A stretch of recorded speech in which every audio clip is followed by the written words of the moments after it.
Hey y'all, this is Coach Lindsay with the Jackass Podcast. This is episode number 37. This is gonna be episode number 1 or 2 this week. So today we're gonna talk about the news on the draft and Iran and why I don't think everybody should be shocked. We're talking a lot about education, the STAR test, because that started up this week and to me is ridiculous, and talk about some stuff with Texas education specifically. And then we're gonna go through um my thoughts of the playoff bracket, who gonna win what.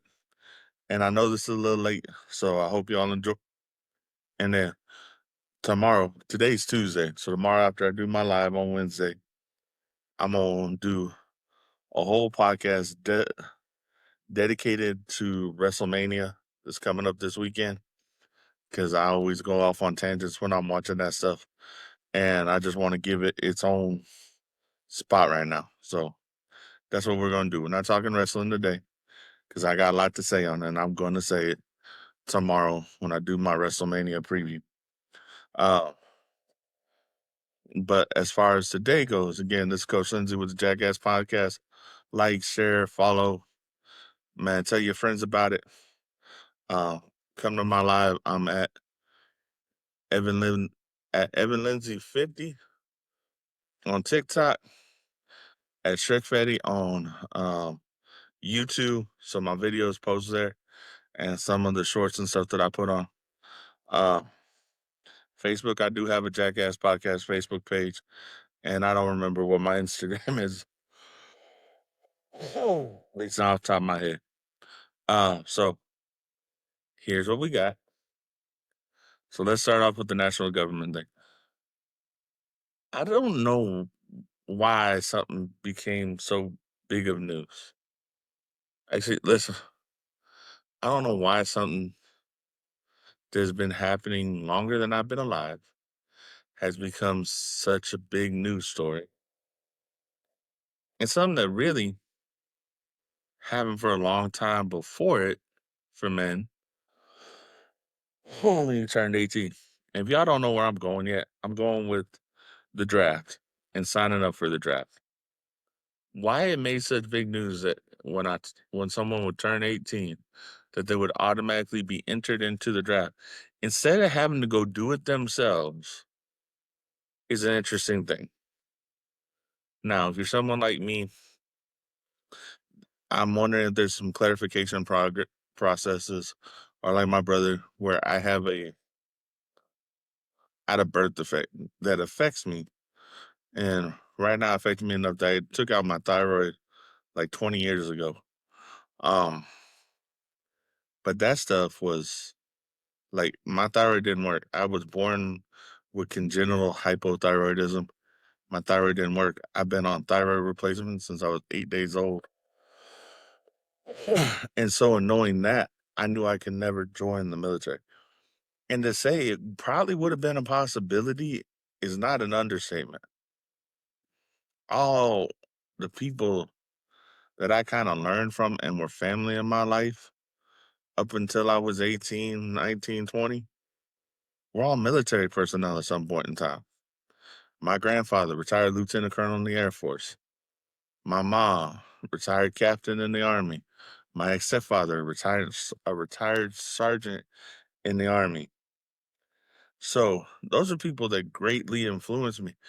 And to say, and I'll be honest, a lot of people that have a military background, I get along with 8, 9 times out of 10 because we had that same mentality. I grew up around that kind of mentality of people being a jackass and people doing stuff. Um,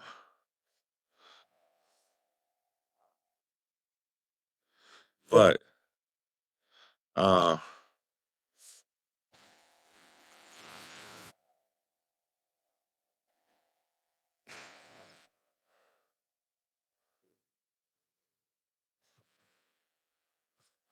but I don't get some of it sometimes. Um, so uh, so why this was such a surprise, or why it became such a big like topic for I don't know who is. just kind of one of the weird things about this country now. Like we got a lot of other stuff to worry about because in a lot of ways we're letting a lot of stuff slip because we got too many people caring about everybody else's feelings. And this may just be one of those things where it's oh, everybody got to care about your feelings. And no, they don't. Nobody's got to give two shits about your feelings. Nobody's got to give you a pat on the back every time you think you need it. Um, I've said it before on this podcast. I'll say it again. I tell my kids in my classroom, and yes, I am a teacher and in middle school, about to be in high school next year, but I'm a teacher who is very honest and blunt, and that's what I expect people to be. My one rule in my class is treat people like you want to be treated. So if you treat people and you're acting like an asshole, that means you want to be treated by someone acting like an asshole, as far as I'm concerned. And I will gladly do it. There is a reason that the podcast name is the Jackass Podcast. I am that guy. I don't care. I don't need you to feel sorry for me. I'm a big fat guy that played offensive line that was nasty and mean and cruel. Grew up in a generation where you talk shit, and if you go and talk shit, you better be able to handle it. Because if you couldn't, we were going to callous you till you did, or we were going to break you mentally. We didn't give a shit. But now we coddle so many people, and I came from the start of that because participation trophies bugged the fuck out of me. Like, no, if you're not top three, what they say in Olympics, I don't want it. Hell, I don't want a second place or third place trophy. I just want a first place trophy. I don't like the stuff I do.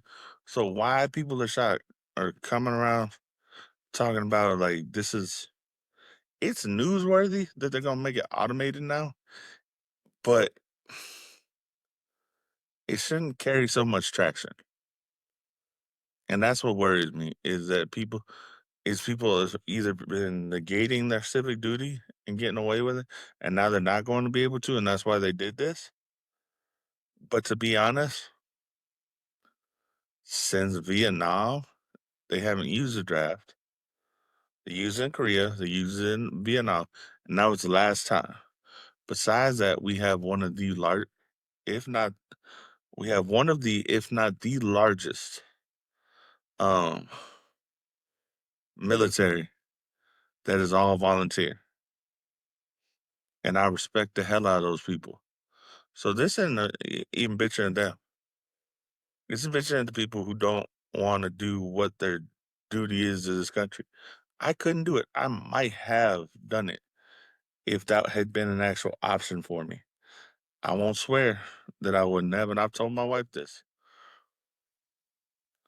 but that path one that was open for me. So so we're on that. Now I have to ask a question. Why is anybody surprised that within 2-3 hours Iran broke a ceasefire?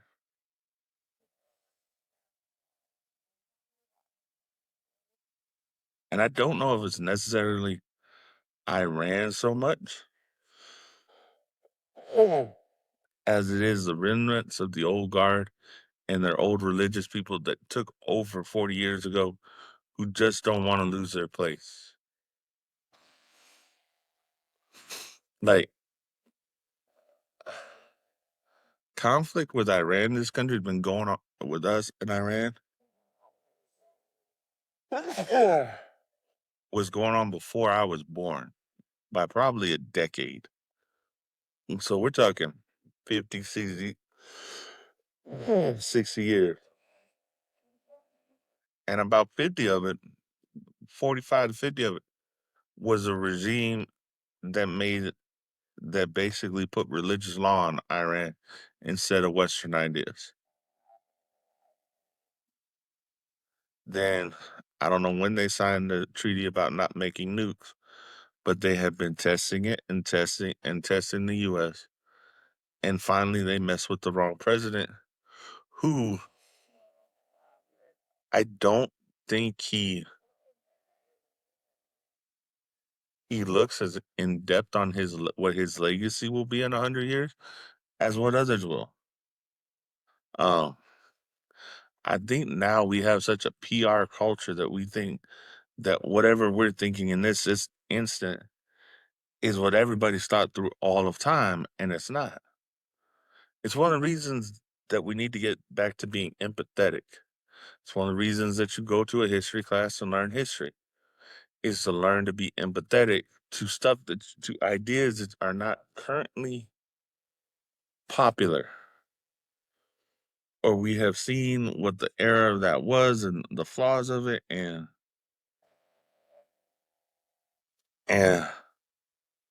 we just we, and we just can't accept it now because our feelings are hurt. So 2, 3 years back, I was a co-teacher in a U.S. history class, one period, and we had to go over slavery because we're talking from Puritans to um, end of the Civil War, Reconstruction to I think right at World War I, somewhere in there. Yeah, all that, and that's what right now kids do in 8th grade in Texas is U.S. history, the first part of it. And when you have to talk about slavery, I'm like I said, I'm more moderate. I probably lean more right than I do, but I'm not an extremist. Like I'm not blind to the other side of the argument and saying, well, I think the way we've set up stuff where there's a compromise is how this government runs best when there's actually a compromise. We're at a juncture and have been for probably since we had a little bit with Clinton, we had a little bit with Reagan, we had a little bit with Bush after 9/11, and I think once Obama hit in the office, that divide started happening. It may have been during Bush's second term too, but there's a lot of division that has come out since Bush's second term to now. And since Trump got in office in 2016, originally, that divide has exploded. The the let's be honest, the softer side of us has come out, and people are worried about their feelings more than they need to be. So so again, I go back to the question: why are you shocked that Iran, country does not like us, that wants to ruin America, is broke a ceasefire and an agreement with us when they haven't kept to an agreement yet in at least the past 20 years? Why are we shocked? Do I like that we went into Iran? No, because we got too much to fix over here. And we spent 25 plus years over in the Middle East chasing stuff. I think we need to get out of there a little bit. Uh, do I understand some of the conflicts and some of the long time wars? Not really, but because I haven't delved into both those religions that much, I'm not gonna speak on religion. I'm gonna speak on I am gonna speak a little bit on religion later, but I'm gonna speak on how one of the best things about the US is that the government and the church are separate, and they should be. Even though when we look at politicians, we want them to be faith-based or Christian faith-based and all this, the honest thing is that the laws and the stuff that we put through legislation needs to be separate from our faith for it to actually work in this country. And about the past 20 years or so, we've become more faith driven. And Texas is one of the worst on it. and I'm gonna say this, I grew up in Texas. I'm not the most religious person in the world. I do believe in God. I believe in his rules. I believe in all that. But I believe that there's a separation between the church and state. Because when there's not, there's too much tyranny to go around. And go look at all the religious wars started. Go look at the holy wars between England and the church and the Muslims and Turkey and the Ottoman Empire and all that. Go look at that. Go look when the Puritans originally came over here and the original people, and you had the Salem witch trials. That was religious based legislation. That was before we had a country. And our founding fathers said, we don't have a national religion. You're free to practice any religion you want. And we're going to separate church and state. And somehow 250 years later, which I'm actually going to get on this next one on the 250th day, because I don't get some. But 250 years later, we're becoming more obsessed because we got old people wanting to say that they did right by something instead of actually admitting whatever their sin was and being sorry for it. I'm beginning to believe that more and more because we got a lot of old people in Congress. We got a lot of old people in Texas legislature. I think they're trying to repent for whatever sins they've done, and they're going to do it legislatively. Here's the bad thing: all that shit is eventually going to get overturned by the Supreme Court, and it should be because the church and the government should be separate. All right, I'm going to say that again: the church and the government should be separate entities.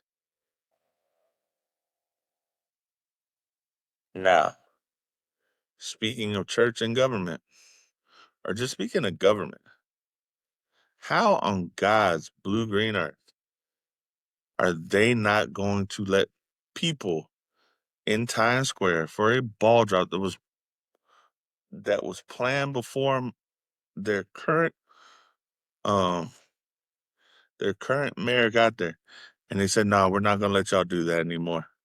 On the 250th birthday of this country, in a city that was a founding city of this country, how the fuck is that right?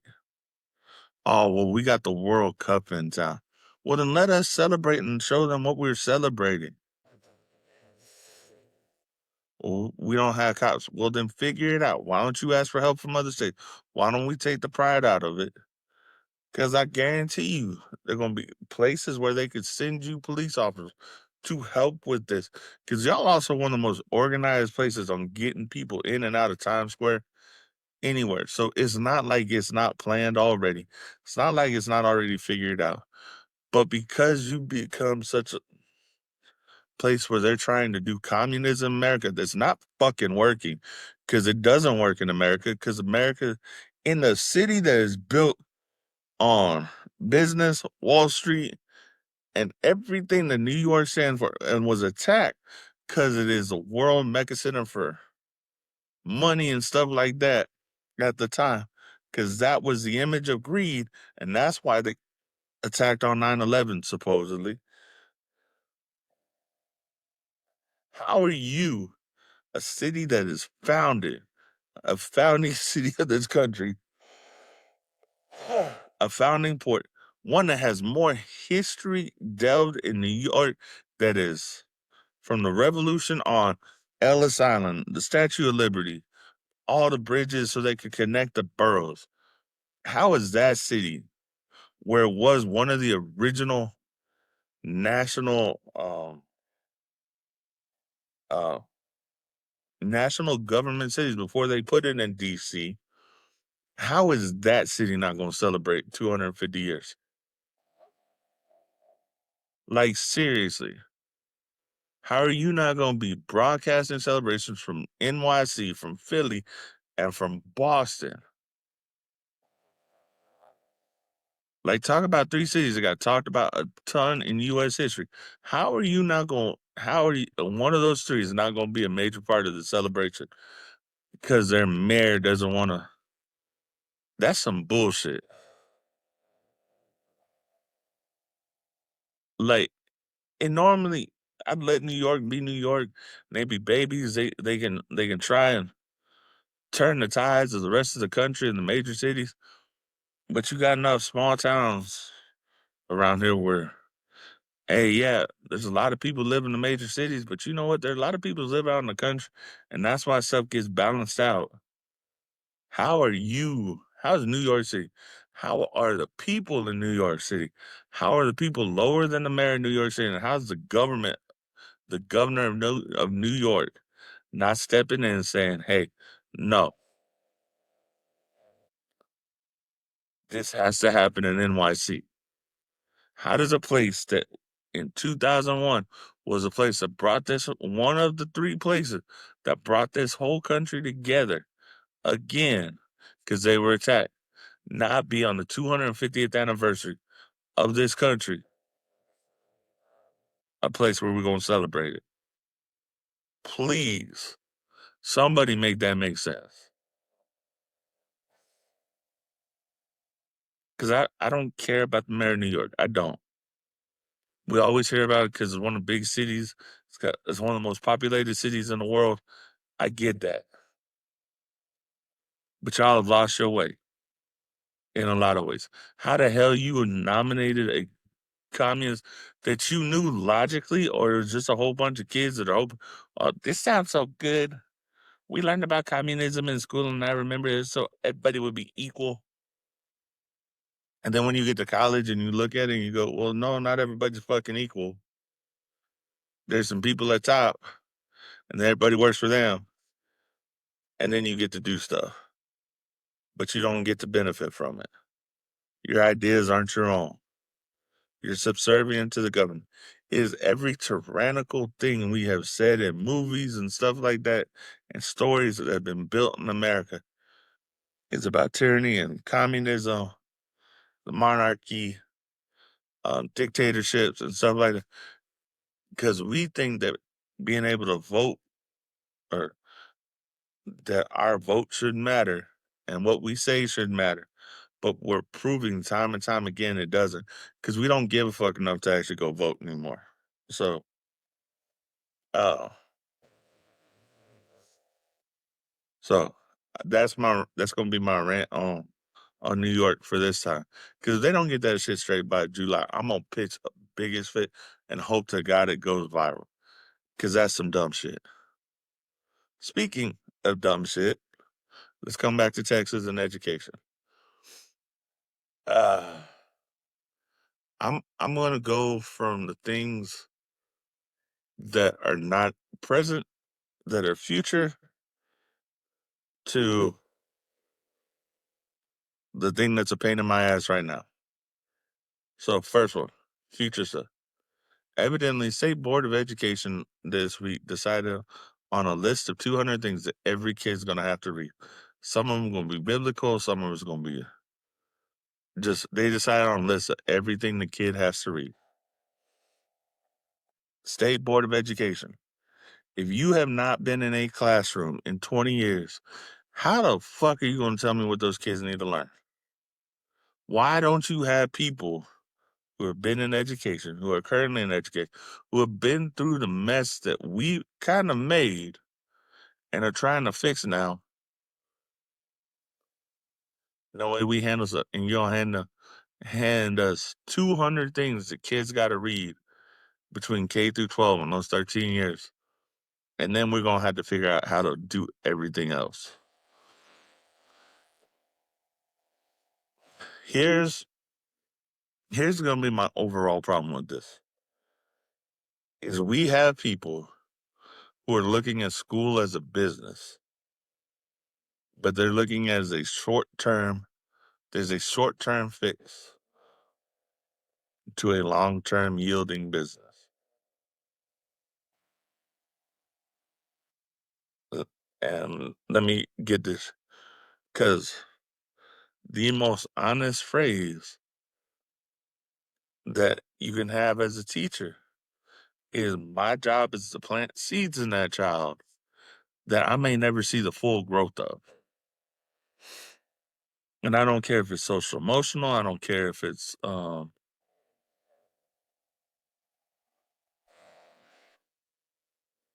don't care what it is, but we have stuff that we need to fix in this country that other people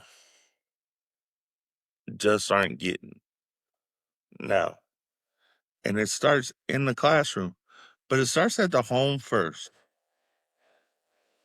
Because if you let your kid talk to a certain way, he or she thinks they can talk to every adult that certain way. And that's not on me as an educator. Well, how come you can't control them? Well, guess what, motherfucker? You can't control them either. That's why they're the ones that, guess what? All knuckleheads in class and all the kids that are in special ed are the ones that have the highest rate of attendance.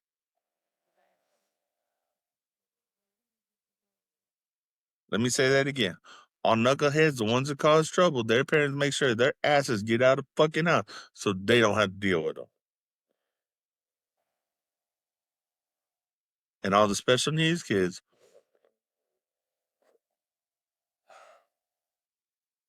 especially the ones that may not actually be learning anything, but they're there and we're used as a babysitter for 'em, are the ones that always come to school unless they're deathly ill.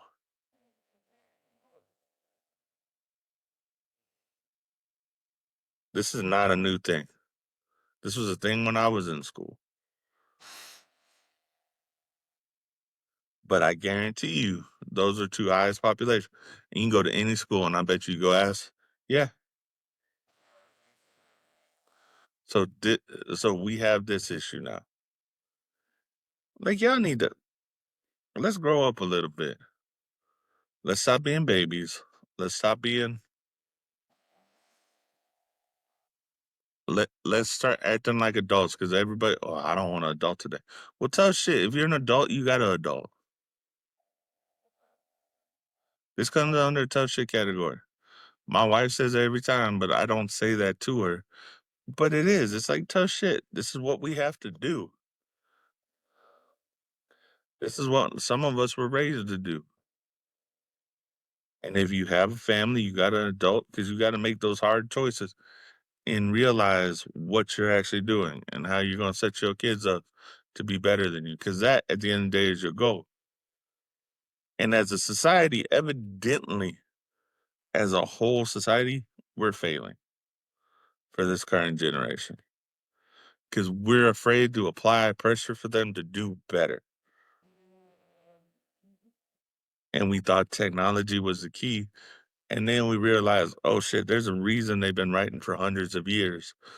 And in the past 60 years, yeah, technology is a great tool, but it shouldn't be the only tool. I got kids that don't write worth a damn, especially with a pen and paper. They don't write well with a computer either, like structurally, but they can't write with a pen and paper, and it doesn't look like kindergartners writing. And I'm not even talking that this is an uncommon thing. No, this is common.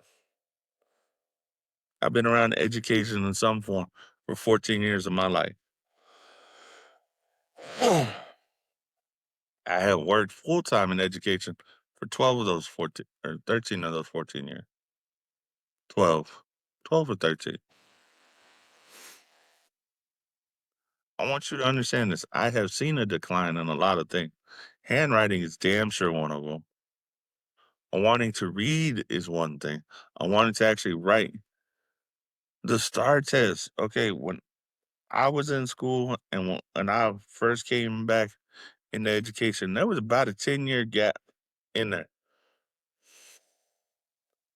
Like my first year of actually teaching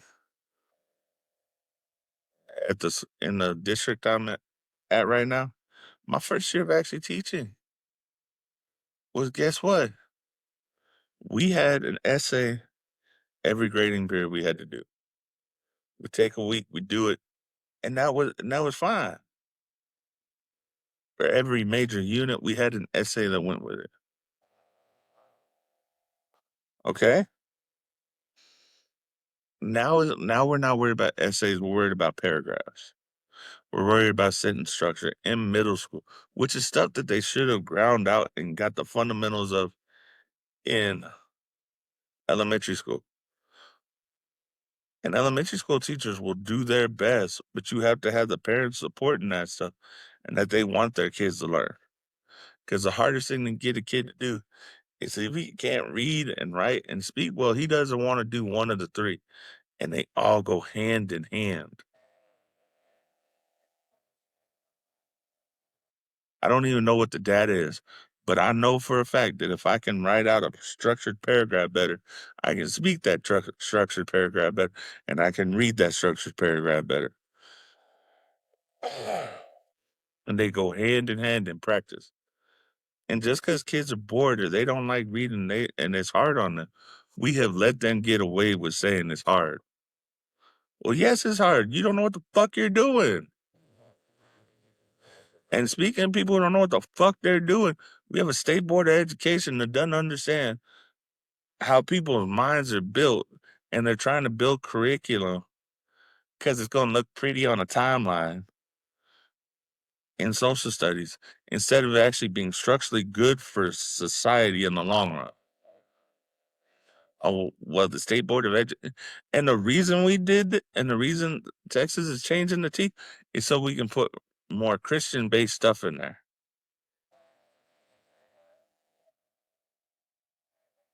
Again, history's about facts, not about beliefs. And I don't care where the belief comes from. I don't care if it's Muslim, I don't care if it's Jewish, and I don't care if it's Christian. History should be whatever factual data that we have. Nothing less. And now we can talk about emotions with it. We can talk about empathy of understanding why these people did it, but let's base it in the facts. We've gotten away from wanting to base stuff in fact because nobody wants to hear the fact because the fact doesn't give two shits about your fucking feelings. And it doesn't, and it shouldn't. A fact is a fact. It's not an opinion. And over the past 25 years, instead of actually having fact-based news, we got opinion-based news shows that are popular because we love watching people argue. And I'm not gonna say I don't because I love debate shows. But I would love an old school sports center. Hey, we just gonna do the highlights and all this. Get up's great. Man, we can have the highlights and then we can debate about it. That's fine. But the highlights should be the facts. The news should be the facts. And then you should have I should be able to find my news without any bias, and that'd be what we have. But we don't. You know what we got? We got a bunch of opinion seekers who want to be louder and more obnoxious, and that's how they made their money. And again, I'm a sports guy. I love it, but I want facts too. And I'm a wrestling fan, so I can deal in the story and the opinion and whether or not I like something. That's where I can get my emotional context from. Or a game or really liking a team and this. But I want the facts too. I grew up learning that I needed the facts to make a well-rounded decision. And we have kids that think it's just your opinion and not the facts a lot of time. They don't want to back it up. They don't want to do the work to back it up because nobody's told them to do the work to back it up. That's one of the biggest problems that we have right now. So the State Board of Education needs to get their facts straight. Give your teachers autonomy, especially since they went to school to be a teacher. They learned how the mind works. They learn how to do their lesson plans. They learn what you wanted them to learn, but you don't trust them as a profession because you look down on education because someone educated you and maybe you didn't like them or whatever. I don't give a flying fuck. My job is being, my job as an educator, and this is gonna be my last thing on education this week. My job as an educator is to get kids to learn how to be better members of society. and we don't want better members of society. Y'all want better followers. So that's why social media is such a big thing and all this. And I'm not gonna knock it. Social media is a great entertainment value. But let's be honest. Kids shouldn't be affected by social media like they are. Which is one of the reasons Texas did the school cell phone ban thing. And I'm fine with that. Do I think it should have been maybe as stern as they put it? And let's go off on this. TEA, which in all honesty is not an organization that's looking out for your kids. They're not, because they wouldn't put into the idea of all these programs because they don't want to do their job. They're about to go and they want to do a conservatorship on the second largest district in San Antonio, because the second largest district in San Antonio didn't go with their full ban. They told the kids that, hey, when it's not education time, you can have your phone out. So lunch or between the periods, you can have your phone out.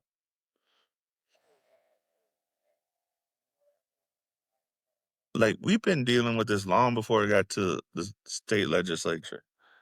My whole career of actually working in education, I've been dealing with kids and their damn cell phones. This is nothing new. And the fact they took them, so I started in what, 2014, I graduated in 2012, started in 2013 as a sub, started in 2014 as an ISSIA. So since then, I've been dealing with, in 2025, over a decade later, y'all decided to make a law on cell phones. Thank you. Now we just have a place to put it. But there's nothing else you're gonna do except, oh, it's another thing we can slap schools on the wrist for is what it looks like it becomes.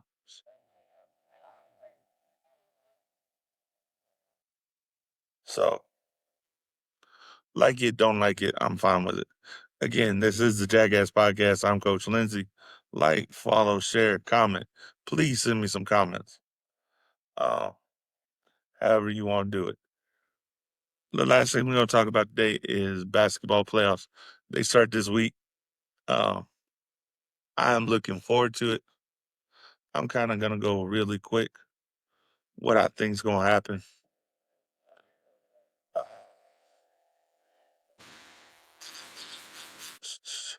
So, ooh. So Blazers and Suns.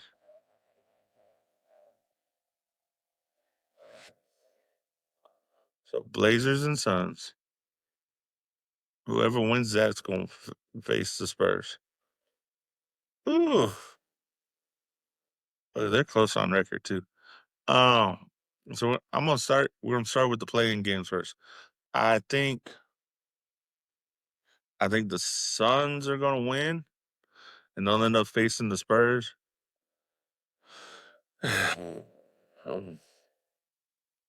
And then I think you know what? I'm never gonna put anything past the Warriors. As long as Steph Curry's on the court, I'm gonna go with the Warriors.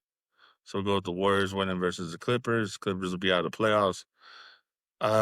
Between Warriors and Blazers, I'm still gonna go with the Warriors. And then, so that's the first one. Actually, I'm gonna go. Yeah, no. So let me look at this on the East. Ooh, they got tied. They're just tied. So that means 76ers won one more game than they did in their series. I'm gonna say the Magic. There's something about the Magic. There's something I don't trust about the 76ers, and they just haven't had a great run of it in a long time. I'm gonna say the Hornets, because even though Bam Adebayo had that game, he didn't. There's something about the Hornets with that rookie and all the pieces that they got that they're a little bit troublesome. So I like them. Uh, so I said Magic. So Sixers versus Hornets.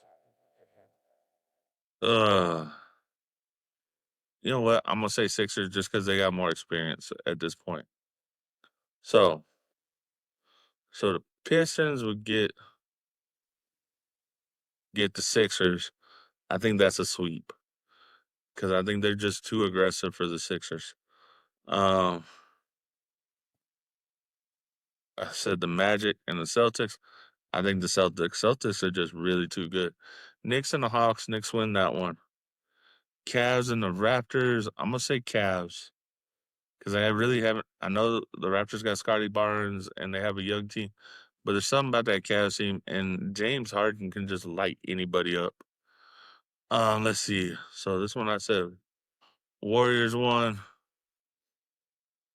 Yeah, because I just trust the Warriors more. So, but I think the Thunder sweep them because they're just younger, more aggressive. So that's a sweep. I think the Spurs sweep whoever they play, or maybe a gentleman sweep, but because they're gonna have some learning curve. Ooh, is there an upset? There's something about Anthony Edwards in the playoffs. I think the Nuggets Timberwolves series is gonna go 6 or 7. I'm gonna lean on the Nuggets because they got Jokic, they have Murray, and they have Gordon. Um, I'll go with that. I'm gonna go with the Rockets beating the Lakers because the Rockets have. And here's the thing: I don't know how healthy Luca is off the top of my head. And if it's just LeBron as the only star, I'm gonna go with the Rockets over the Lakers. Okay, so we'll say Thunder and Rockets, Spurs and Nuggets. I think the Spurs beat the Nuggets, but it's gonna take 6 or 7 games because the Nuggets are just too too much of a veteran team, and the Spurs have had some trouble with them. Uh, Thunder, I think they'll beat the Rockets. That one may go 6 though. That one may go 5 or 6. It may be a gentleman's sweep. Uh, Pistons, I think will beat the Cavs. Knicks and Celtics is going to be a good series. I think that'll go 7. I'm gonna go Celtics. I think Celtics come out of the East, and I think Spurs. I'm a Spurs fan. I'm gonna say Spurs in 7. They've had the they've had the numbers. They've had the number of the Thunder, but I think it'll be the Spurs versus the Celtics. And I think that'll go 6 or 7 games. Uh, and that's really what I think. I think the Spurs will win a championship, but I don't think it's going to be the easiest one that they've ever won because this group's really young. I get that. I get that's what everybody keeps down saying. Well, they're really young. They're really young. Yeah, they are, but they're really aggressive on defense.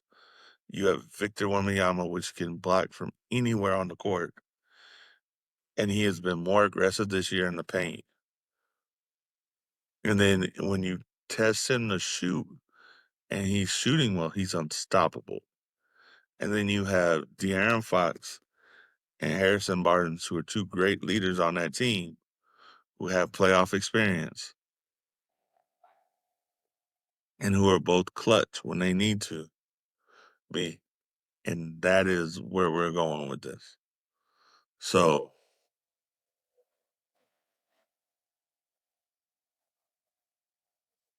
I don't know why that popped up. Uh, but that's where I'm gonna end that. I think the Spurs win the championship round. Uh, but I don't think that second and third round are gonna be easy. I think they're gonna be tested. I think that I think if they get Detroit, it'll be a shorter series than if they get Boston. And I think that'll be a really tense series, especially since Jalen Brown got kicked out of that one game. But that's what I think. I think Wimby, even though Jalen Brown and Jason Tatum are great, and Boston, like it has had for the past 15 years, as one of the most solid rosters. What in the past like 60 in the whole time of the league, they may have had 5 or 6 years here and there where they weren't great. the Spurs have been like a Boston type team for the past 28, 30 years. They have like one of the higher winning percentages since the ABA NBA merger. So that's going through the time of George Gervin. That's going through Robinson, Duncan, and Wemby. And yes, they hadn't made the playoffs in 10 years, but they're still top 3 in winning percentage and whatever the stat was I saw. That tells me how good they have been for a long time. And it wasn't like they only had 2 or 3 really bad years. They just didn't have really, really good teams, or they didn't have as solid of a team as they had after they got till they got Wemby and now Castle and Dylan Harper and Carter Bryant. Remember you had the years when they had DeMar DeRozan and they were just like below it and just not making the playoffs. So I'm gonna go with that. I'm gonna say Spurs win. It'll be 7 games as the Celtics. I think that's what we're looking at. And I think Wemby will have Defensive Player of the Year. And the fact that Wemby on the last game that you had to play, where you had to play 20, where you had to play at least 20 minutes. All right, had to play at least 20 minutes. In 20 minutes, he had 40 points. It's not the first time this year he's done that. I want y'all to think about that. That man, he's been more aggressive this year. He's taken over games more this year. And I think he wants to win as much as he can. And he's got that mentality. So, again, Spurs is where I'm going. Y'all have a good one. Again, I'm going to release my WrestleMania preview tomorrow. I feel it'll be like another 45 minutes. I just didn't want to go for an hour and a half tonight. Y'all have a good one. Thank you. Peace.